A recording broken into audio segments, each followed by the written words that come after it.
Assalamualaikum warahmatullahi wabarakatuh. Kita ketemu dengan Pak Dery dalam ilmu kimia. Tetap semangat. Nah, kali ini akan kita coba bahas masalah teori tumbukan. Apa itu masalah teori tumbukan? Seperti kita ketahui bahwa suatu reaksi kimia akan terjadi terjadi tumbukan antara partikel-partikel. Tumbukan yang seperti apa? Ya, tentu saja kita akan mulai masalah untuk laju reaksinya. Apa itu laju reaksi? Sebetulnya pelajaran masalah laju atau kecepatan, kecepatan itu sudah dipelajari dalam ilmu fisika, bahwa kecepatan itu adalah jarak per waktu. Tetapi di dalam ilmu kimia, laju reaksi adalah perubahan jumlah perubahan atau perubahan konsentrasi per waktu. Konsentrasi per waktu. Ya. Di sini dikatakan adalah suatu teori tumbukan. Suatu zat dapat bereaksi dengan zat lain apabila partikel-partikel saling bertumbukan. Jadi suatu reaksi kimia akan terjadi apabila terjadi tumbukan-tumbukan. Tumbukan terjadi tersebut akan menghasilkan energi untuk memulai terjadinya reaksi. Terjadinya tumbukan antara partikel-partikel disebabkan karena partikel-partikel zat selalu bergerak dengan arah yang tidak teraturan. Jadi partikel-partikel di dalam suatu zat itu senantiasa bergerak dengan tidak teratur. Ya, karena ketidakteraturan tersebut maka akan terjadi suatu tumbukan-tumbukan. Ya. Tumbukan antara partikel yang bereaksi tidak selalu menghasilkan reaksi. Hanya tumbukan yang menghasilkan energi yang cukup yang dapat menghasilkan suatu reaksi. Yang dapat menghasilkan tumbukan yang efektif diperlukan energi yang cukup. Energi yang diperlukan untuk menghasilkan tumbukan yang efektif disebut dengan energi aktivitas. Apakah kita pernah terjadi tumbukan? Dapat dipastikan bahwa kita pernah terjadi suatu tumbukan. Kapan? Ketika misalnya kita ke pasar tradisional misalnya saja, di mana di situ banyak sekali orang-orang yang berjalan di situ. Ya, berarti orang-orang tersebut dikatakan adalah partikel-partikel. Maka akan terjadi suatu tumbukan. Minimal tumbukanlah senggolan antara bahu dengan bahu bersenggolan. Tapi karena hal yang merupakan suatu biasa dan tidak terasa mengakibatkan apa-apa, maka itu tidak terjadi suatu reaksi apa-apa. Maka itu dikatakan tumbukan yang tidak efektif. Lain halnya kalau kita bertabrakan pas muka dengan muka, badan dengan badan, sehingga salah satu orang di antara kita terjengkang. Itu pasti dapat dipastikan adalah terjadi suatu reaksi. Itu yang dinamakan dengan tumbukan efektif. Jadi reaksi kimia dapat berlangsung apabila terjadi suatu tumbukan efektif. Apa faktor-faktor apa yang mempengaruhi terjadinya suatu tumbukan tersebut? Yang pertama adalah konsentrasi. Ya, seperti kita ketahui bahwa konsentrasi itu artinya adalah banyaknya suatu partikel. Semakin banyaknya suatu partikel, kemungkinan besar untuk terjadi tumbukan semakin besar. Di sini dikatakan ya, masalah konsentrasi atau jumlah partikel. Suatu larutan yang pekat artinya partikelnya jumlahnya banyak. Yang paling dilihat saja, kalau kita lihat kecap, ditampilkan apa nih? Lengket. Begitu semakin lengket itu partikelnya semakin banyak, artinya semakin pekat. Ya, dengan demikian lebih sering terjadi tabrakan antara partikel. Akibatnya semakin besar konsentrasi larutan, semakin besar pula kecepatan itu bereaksi. Ya, semakin banyak orang di situ, semakin terjadi suatu tabrakan, semakin reaktiflah reaksi itu ya terjadi ya. Kecepatannya pun akan terjadi luar biasa. Yang kedua kemudian adalah luas permukaan zat. Luas permukaan zat.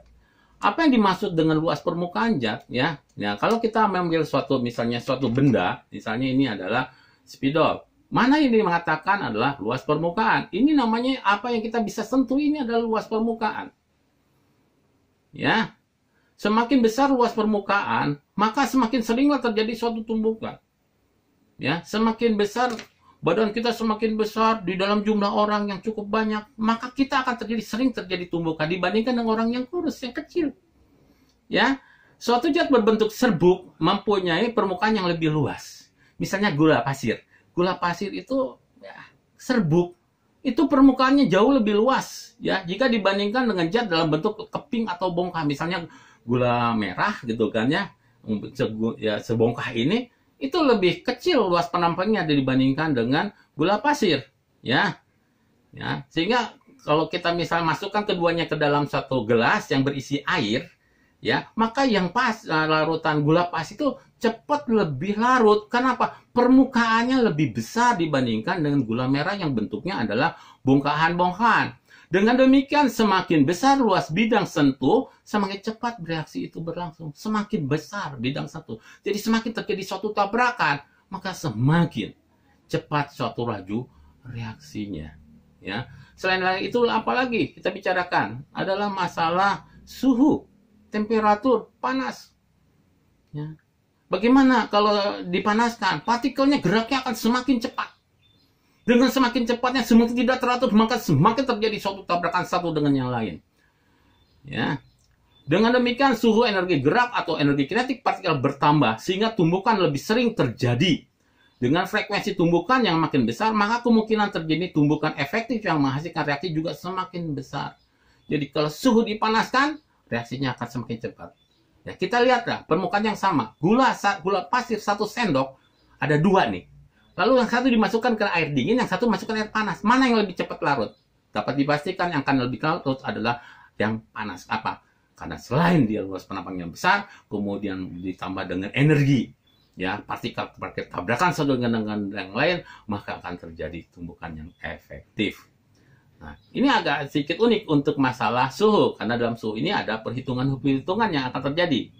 Ya, nah, umumnya tiap kenaikan suhu 10 derajat Celcius, maka laju reaksi naik 2 kali lebih besar dari semula. Ini ya, ini umumnya ya. Bisa terjadi tidak hanya 10 derajat, tapi umumnya setiap kenaikan suhu 10 derajat Celcius, maka laju reaksi naik 2 kali lebih besar dari semula. Maka kita punya rumusan Vt sama dengan delta Vt pangkat nih. Bukan dikalikan, dipangkat. Tt dikurangi T0 per delta T dikali fenol. Nah, kalau fenolnya bukan pangkat, yang pangkatnya di sini. Ya, atau misalnya Ta sama dengan 1 per delta V, Tt T0 per delta T kali T0. Ya, apa sih Vt? Nah, di sini ada penjelasannya. Vt laju reaksi akhir. Fenol laju reaksi awal. Kemudian delta T adalah kenaikan suhu. Suhunya berapa? Tadi ini 10 derajat Celcius. Bisa anggap delta T-nya 10. Kenaikan suhu laju reaksi delta V. Nih, kenaikan. Laju reaksinya misalnya 2 kali. T0 waktu awal, TT besar, ada waktu akhir, T0 suhu awal, dan TT lebih suhu akhir. Ya, maka kita lihat lebih jelasnya lagi dalam contoh soalnya. Ya. Di sini dikatakan pada percobaan hubungan laju reaksi dengan temperatur ternyata diperoleh datanya kayak begini nih. Kalau misalnya temperatur 12 derajat Celcius, kecepatan laju reaksinya 0,015. Kalau 27 derajat Celcius, ini laju reaksinya 0,0405. Nah, ditanyakan tentukan laju reaksi pada saat 57 derajat Celcius. Bagaimana kita pemecahannya? Nah, kita coba pecahkan soal tersebut. Ya, ini datanya kita ambil lagi di sini. Di sini kita mempunyai rumusan ya. Nah, delta T-nya perubahan suhunya ya, T2 dikurangi T1. T2 dikurangi T1, 27 dikurangi 12. Berarti adalah 15. Kemudian V2 tentu saja dibagi V1. V2 bagi V1. Berarti 0,045 dibagi 0,015 berarti 3. Masukkan ke dalam suatu rumus. V sama dengan tadi delta V 3 kali ya dikurangi ya Tt per T0 T2 di T1 berarti ya 27 ya pada suhu 57 dikurangi 12 dibagi 15. Ini selisihnya. Ya, di sini 57 dikurangi awal 12 dibagi. Nah, di sini delta T-nya 15. Dimana kita ketahui bahwa T awalnya itu, T akhirnya itu 0,015. Maka kita akan dapatkan bahwa V-nya, aja tentukan laju reaksinya adalah 0,045 molar per detik. Ya. Nah, oke, kita selain daripada suhu, apalagi katalis. Ya, katalis itu zat yang mempercepat laju reaksi. Ya, itu namanya dengan dikatakan dengan katalisator. Zat yang dapat mempercepat atau memperlambat laju reaksi tanpa dirinya mengalami perubahan, katalis disebutnya adalah mempercepat atau disebut dengan katalisator, memberi katalis. Misalnya paling simpel adalah kalian disuruh membeli misalnya kecap yang harganya 10.000 gitu kan. Lalu Anda diberi 11.000, ada untungnya 1.000 kan. Anda agak cepat sih untuk ke warung untuk beli kecap. Apalagi kalau misalnya saja dikasih 15.000, kayaknya lebih cepat lagi. Ya, tapi kecapnya kan tetap satu. Nah, itulah katalis. Uang tambahan itu adalah katalis, mempercepat laju reaksi. Sedangkan katalis yang memperlambat suatu reaksi kimia disebut inhibitor. Selain mempercepat, ada juga yang memperlambat, ada yang dikatakan dengan inhibitor. Ya. Kemudian katalis-katalis yang ada di dalam suatu industri adalah proses Haber-Bosch. Proses Haber-Bosch ini adalah sintesis amoniak, jadi pembuatan amoniak, ya. Nah, dari gas nitrogen dan hidrogen, ya, menurut reaksinya nitrogen direaksikan hidrogen menjadi amoniak, dan ini adalah merupakan satu bahan untuk pupuk Korea. Reaksi ini berlangsung dengan menambahkan, ya, dengan sedikit kalium oksida K2O, kalium oksida CaO, ini kalsium oksida, dan aluminium oksida Al2O3 yang bertindak sebagai katalis reaksi hidrogen dengan nitrogen untuk mendapatkan amoniak. Kemudian kita lihat lagi adalah prosesnya adalah proses kontak. Proses kontak adalah proses pembuatan asam sulfat, ya. Kalau tadi pembuatan amoniak, ya, Haber-Bosch, sekarang proses kontak pembuatan asam sulfat, ya. Biasanya asam sulfat ini biasanya digunakan untuk air aki di sini. Menurut reaksi SO2 ditambah O2 menjadi 2SO3, deltanya minus 158 kJ. Reaksi ini dapat dipercepat dengan menggunakan katalis. Supaya lebih cepat gunakan katalis. Apa yang katalis yang digunakan? Divanadium pentaoksida V2O5. Kemudian yang ketiga, kita coba lagi adalah dengan menggunakan proses Ostwald. Proses Ostwald untuk apa? Proses Ostwald untuk pembuatan asam nitrat. Ya, HNO2 ditambah menjadi HNO3 tambah air ditambah 2NO.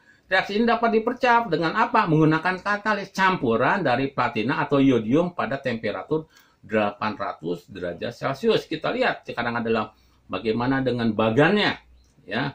Bagan yang ada. Nah, ini ada proses polimerisasi, Ostwald, Haber-Bosch, kontak. Tadi Haber-Bosch adalah amonia, kontak asam sulfat, ada pemecahan katalis, ada Monsanto, asam etanoat, Tativa, asam etanoat, dan lain sebagainya. Banyak sekali. Ya, jadi untuk mempercepat suatu reaksi, maka kita gunakan suatu katalis. Demikian pembahasan Pak Dedi, ya, tentang apa itu namanya suatu laju reaksi, ya, faktor-faktor yang mempengaruhi. Mudah-mudahan apa yang Bapak sampaikan itu bermanfaat untuk kalian. Bapak cukupkan sekian dulu. Assalamualaikum warahmatullahi wabarakatuh. Tetap semangat dengan Pak Dedi.